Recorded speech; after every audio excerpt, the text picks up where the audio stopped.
नाज़रीन, national news of India के खबरनामे में आपका खैर मकदम है। मैं हूं अब्दुल हमीद शौकत। आइए देखते हैं हम खबरें। हज 2017 की सरगर्मियां शुरू हो चुकी हैं। इस सिलसिले में तेलंगाना हज के special officer professor S Shukoor ने मीडिया कॉन्फ्रेंस से खिताब करते हुए कहा कि जनवरी के पहले हफ्ते में हज फॉर्म्स की इजराई शुरू हो जाएगी।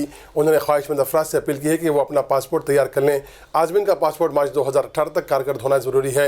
एस शुकूर ने आगाह किया कि हज कमेटी के अलावा किसी भी बैरूनी फ़र्द या तंजीम पर भरोसा न करें और रास्त तौर पर हज कमेटी में फॉर्म्स जमा करवाएं, क्योंकि ऐसे अफराद को हज इंतजाम करने की कोई इजाज़त नहीं होती और आज़मीन फ़रीज़ हज की अदायगी से महरूम हो सकते हैं। सिकंदराबाद रेलवे स्टेशन से शहर के मुतादिद इलाकों तक शेयरिंग ऑटो चलाने वाले ऑटो ड्राइवर्स के लिए गोपालपुरम ट्रैफिक पुलिस स्टेशन में शऊर बेदारी प्रोग्राम मुनक़िद किया गया, जिसमें ऑटो ड्राइवर्स की कसीर तादाद ने शिरकत करते हुए अपने मसाइल बयान किए। इस मौके पर पुलिस अहदेदारों ने ऑटो ड्राइवर को बताया कि सिकंदराबाद में रोज़ाना 2 लाख से ज़ायद अफराद आते हैं, इसलिए उन्हें मसाइल पैदा किए बगैर ऑटो पार्क करने और सड़कों पर एहतियात से चलाने की ऑटो ड्राइवर्स को हिदायत दी गई। उत्तर प्रदेश के इलाहाबाद हाई कोर्ट ने शरीयत मोहम्मदी और इस्लामी क़वानीन में बड़ी मुदाखलत करते हुए 3 तलाक़ पर अपना फैसला दिया। अदालत ने 3 तलाक़ को गैर दस्तूरी करार देते हुए कहा कि इससे ख़वातीन के हुकूक़ पामाल होते हैं। हाई कोर्ट ने 3 तलाक़ की तायद वाले मुस्लिम पर्सनल लॉ बोर्ड की भी सरजनिश की और कहा कि कोई भी पर्सनल लॉ बोर्ड दस्तूर से आला नहीं होता। इलाहाबाद हाई कोर्ट का यह फैसला ऐसे वक्त सामने आया है जब सुप्रीम कोर्ट में भी इस मामले की समाअत जारी है और बीजेपी हुकूमत ने भी तलाक़ के निज़ाम पर पाबंदी लगाने की तजवीज़ पेश की है। महाराष्ट्र के समाजवादी पार्टी रुकन असम्बली अबू आसिम आज़मी ने आलमी शोहरत याफ्ता मुबल्लिग़ डॉक्टर जाकिर नाइक की इस्लामिक रिसर्च फाउंडेशन पर पाबंदी मसले को ऐवान असम्बली में उठाया। अबू आसिम ने IRF के बैंक खातों को मुंजमद किए जाने को गलत करार देते हुए कहा कि बैंक अकाउंट मुंजमद होने के सबब यहाँ काम करने वाले असातिज़ा और मुलाजिमीन अपनी तनख्वाहों से महरूम हो गए हैं, साथ ही बच्चों का तालीमी मुस्तक़बिल भी खतरे में पड़ गया है। जाकिर नाइक की तंजीम पर पाबंदी का मामला ऐवान में उठाते हुए अबू आसिम आज़मी ने कहा कि जाकिर नाइक गुज़िश्ता 25 बरसों से तबलीग की सरगर्मियाँ चला रहे हैं और इस्लाम के ताल्लुक़ से गलत फहमियाँ दूर करने की खिदमत अंजाम दे रहे हैं, लेकिन गलत वजूहात को बुनियाद बनाकर उनकी तंजीम IRF पर पाबंदी आयद कर दी गई है।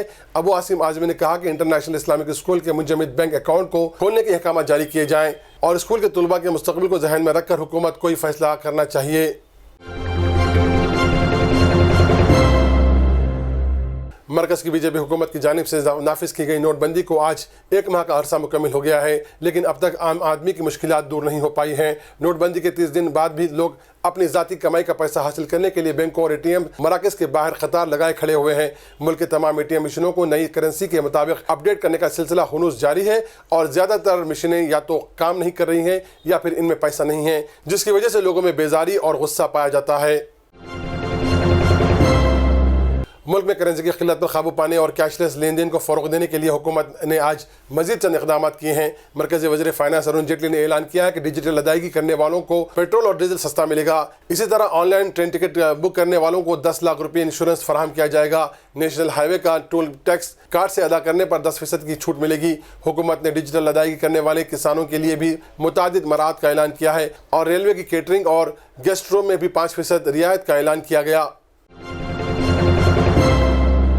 नोटबंदी फैसले की वजह से मुश्किलात का सामना कर रहे आम लोगों के लिए एक और फिक्र करने वाली खबर है। जारी हफ्ते तातीलात की वजह से तमाम बैंक्स मुसलसल 3 दिन तक बंद रहेंगे। 10 दिसंबर को दूसरा हफ्ता, 11 दिसंबर को इतवार और 12 दिसंबर पीर के रोज़ ईद मिलाद-उन-नबी होने की वजह से इन तीनों दिनों में बैंक्स काम नहीं करेंगे, जिसकी वजह से आम लोगों की मुश्किलात में मज़ीद इजाफा होने का अंदेशा है। मरकज़ी हुकूमत के नोटबंदी फैसले के खिलाफ अपोजिशन का एहतजाज जारी है। कांग्रेस पार्टी के ज़ेर क़यादत अपोजिशन जमातों ने आज फिर एक मरतबा पार्लियामेंट अहाते में धरना मुनज़्ज़म करते हुए नोटबंदी फैसले की मुखालिफत में यौम सियाह मनाया। इस धरने में शरीक कांग्रेस के नायब सदर राहुल गांधी ने वज़ीर आज़म नरेंद्र मोदी के नोटबंदी फैसले को अहम खाना करार दिया। राहुल गांधी ने कहा कि यह फैसला गौर-व-ख़ौस किए बगैर लिया गया है, जिससे मुल्क तबाही के दहाने पर पहुँच गया है। उन्होंने मज़ीद कहा कि नोटबंदी फैसले के बाद PM मोदी तो हंसी खुशी ज़िंदगी गुजार रहे हैं, लेकिन किसान और मजदूर पेशा अफराद का जीना दूभर हो गया। राहुल गांधी ने वाज़ेह किया कि अपोजिशन इस मौजू पर पार्लियामेंट में मुबाहिसा और वोटिंग के लिए तैयार है, लेकिन मरकज़ी हुकूमत इससे दूर भाग रही है।